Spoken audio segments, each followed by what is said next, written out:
Hey everyone, Andrew at Microphonic Designs here, welcoming you back to the channel. It's about 12:15 p.m. as I am recording, and I chose probably the worst time of day to actually turn the camera on. Get the lighting with the sun coming in through the window is just horrible, but that's okay. We're just hanging out. I wanted to do a video kind of discussing my journey with scripting and Kontakt so far.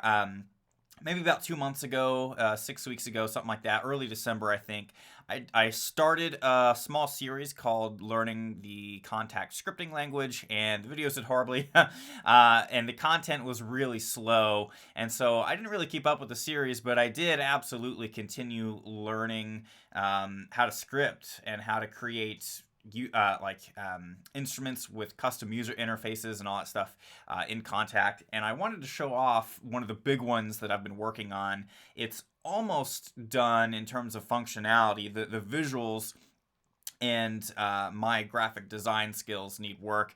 But if you can look past that stuff, I think the functionality of this thing is pretty cool, because I actually did end up investing in Photoshop towards the end of December so that I could create better graphics and visuals for the instruments that I want to work on. And so the one that I'm going to show you is one that I've shared little peeks of on Instagram here and there.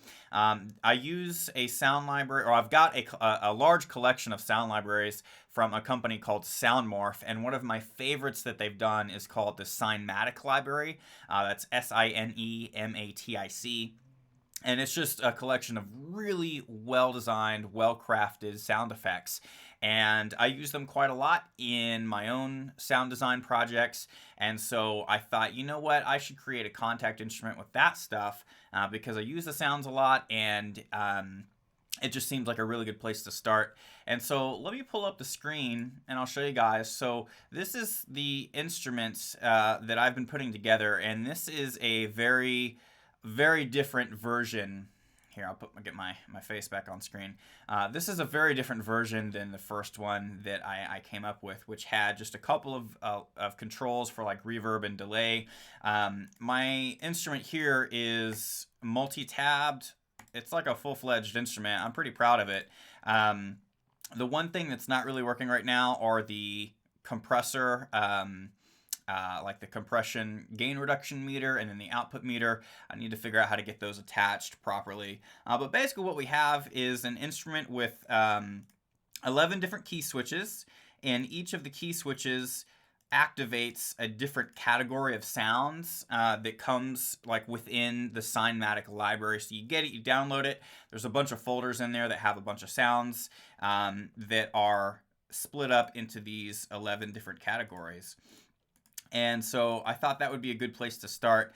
And as you'll see, the waveforms are changing. The current group label is changing. I've also got this set up so that as we trigger sounds,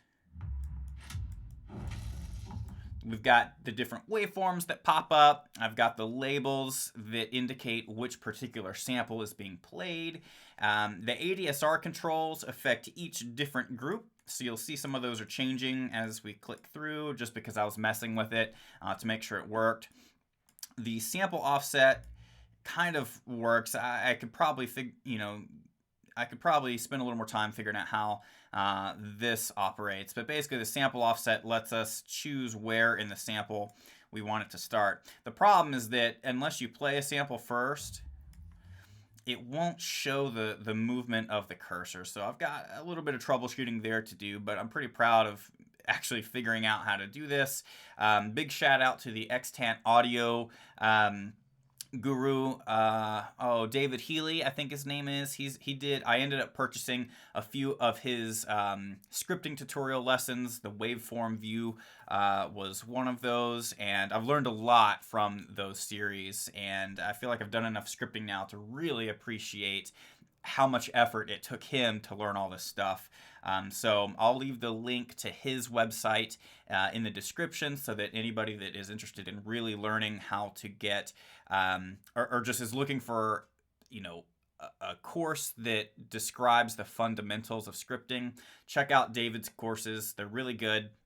They are a few years old now, so like they don't cover like creator tools or anything, which I think is a certainly a big part of developing in Kontakt nowadays. And I'll show you like the behind the scenes of this. And before I get too distracted, uh, I'll also point out that for each of the different processing modules or tabs that we have here, we can select either which group we want these controls to affect, or we can choose to make it a global parameter. So then, like the high pass filter with global selected would affect all of the groups versus, each individual group one at a time. And then I've also got, bypass switches up here. So when the text is red, the effect is active. When it's black, it's bypassed, and that goes for all of these. So yeah, pretty proud of how this turned out. Again, a few loose ends to kind of figure out, but I felt like this was far enough along I could go ahead and make a video about it and just kind of share what I've been up to. I did run into some problems along the way, scripting sort of the old school way, and then I kind of figured out, I should just go ahead and use creator tools. So I do have like the creator tools file created, and like there's some weird stuff going on with the KSP log, but again, it's just so much easier to do the GUI stuff with creator tools. Like, I think it certainly takes understanding how to script and create the graphics sort of the old school way to really appreciate how convenient creator tools is. But if you are somebody out there that wants to tweak around with making your own instruments in Kontakt, do it the creator tools way. It's just a lot easier, especially if you are working on a large multi-tabbed instrument like this. And even then, like my instrument here is not that complicated. Like I compare what I've done to some of the stuff that's come out from Native Instruments. It's just like, oh my gosh, like I've hit that valley of despair several times in my journey so far. And it's like every time I sort of make a leap in progress, then my understanding of what I don't know increases that much more, and I'll show you guys too, kind of the script that I have going on. This is sort of a modification of David Healey's, what does he call it?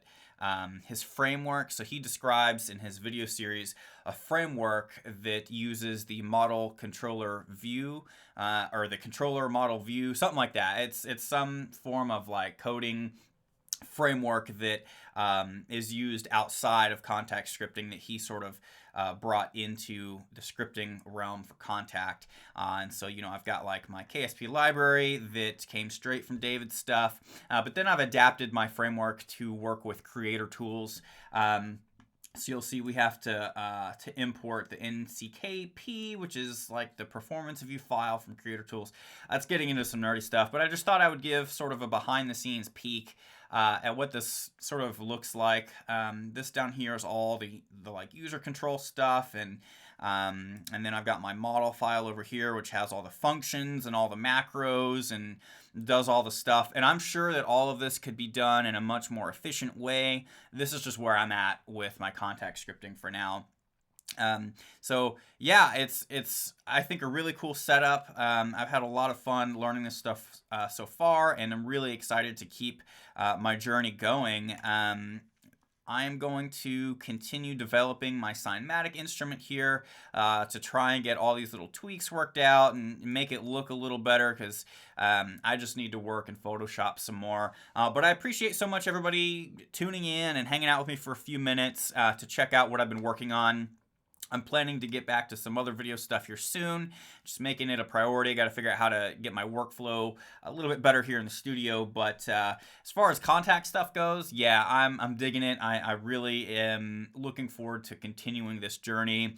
And I've got some other really cool ideas that I want to do in Kontakt that I think will appeal to a lot of people in my percussion circle for sure. So stay tuned to the Kontakt stuff. I'm probably not going to do too much tutorial stuff, but I'll definitely answer questions if I can, and we'll be excited to show off some of the work I've been doing as I go along. So thanks so much, you guys. Don't forget to hit the like and subscribe button for more just music, software, audio content coming up. I'm still doing the marching stuff. It's just really slow for me right now, and I've been really heavy into Kontakt. So yeah, guys, I'll see you next time. Later.